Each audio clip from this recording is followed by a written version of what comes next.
Hello, welcome to Cycling Tips David, welcome to the Tour de France, and I've got two fancy bikes for you today. Well, Ronan and myself have got two fancy bikes for you from one rider, Mike Wood's team issue Factor road and time trial bike. Why should you be interested in these? Well, because the road bike is ridiculously light and the time trial bike is, well, ridiculously wild. So let's delve on in first to the road bike.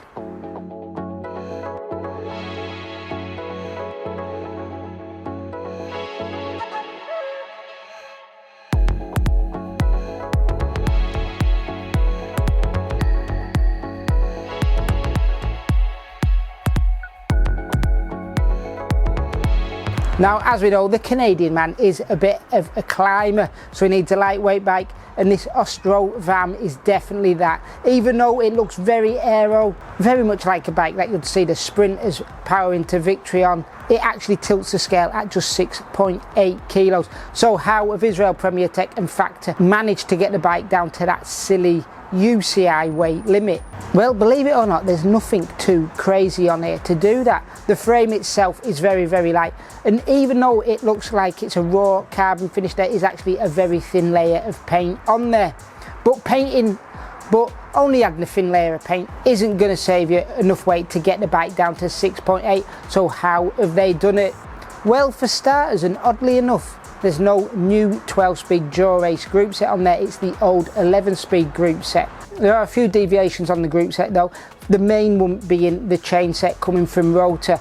It's an Adhull in Spider power meter chain set. Matched to that power meter is a Hammerhead head unit, which is understandable because a certain Mr. Froome on the team has invested in the company. Wheels come from Factor's in-house parts brand Black Ink, and these are the 30mm deep ones, and they're actually tubular, not tubeless like a lot of the riders are using at the Tour this year.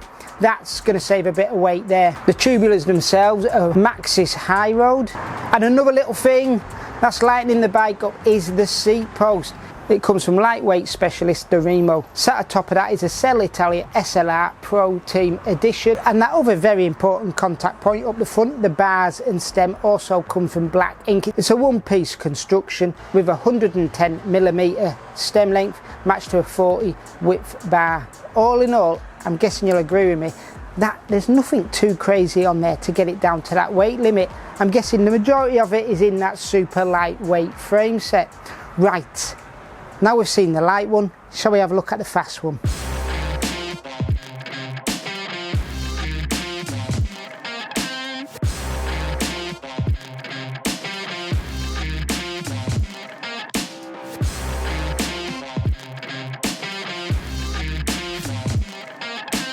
Mike Wood's bike take 2. This is his time trial bike, the new Factor Hanzō that he will use, and this is a bike I've wanted to get my hands on for about a year now, since it first appeared at the Giro last year, and quite a few interesting little tech choices here on Mike Wood's bike.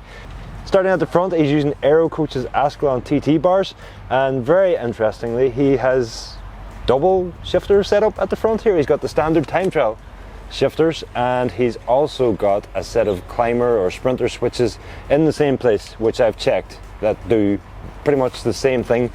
All those shifters at the front there shift the rear to radiator, so not quite sure why he wants a double setup.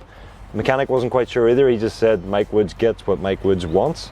Moving to the front wheel, Woods is using a Black Ink 80mm deep front wheel here with Maxxis tires on it. Moving on to the most unique features of this bike, you've obviously got the head tube here, which is a sort of bayonet style sort of external steerer tube setup. The steerer tube, interestingly, actually runs from the forks through the base bar and up to where the stem clamps onto the aero extensions there. So it's one piece through the center of the base bar, incredibly narrow at the front of the head tube, but then incredibly wide for the fork legs themselves, and those wide fork legs match the similarly wide seat stays at the rear, and I guess those are the defining features of this Factor Hanzō. But as I said, Mike Woods has a couple of interesting other tech choices here. He's riding 170mm cranks on the Ostra that Dave just showed us through, whereas on his time trial bike here he's running 165, and while he does have a 58 tooth chainring on at the moment, we're reliably informed by his own mechanic that he will run a 1x setup for the time trial stage Out back, we've got the new Black Ink Zero lenticular disc that I recently wrote about on cyclingtips.com. You can check that out there. Basically, we've got an asymmetric design here. On the non-drive side, we've got this sort of flatter curves as you might expect from a disc wheel, whereas on the drive side, you've got a virtual 110mm deep rim with then basically a cutout so that the derailleur doesn't end up puncturing through the sidewall of the disc. Really unique disc. Very difficult to capture just how wide this disc is sitting here, but it is phenomenal when you see it just in the raw carbon. Up top, it's another Sella Italia. This time Michael Woods is using the Watt time trial specific saddle, and he's got quite a downward slope on that saddle, basically just to allow him to get into that aero tuck position. So there you have it, Mike Woods Factor Hanzō. Looks like a pretty fast bike. Let's see how he gets on in the time trial.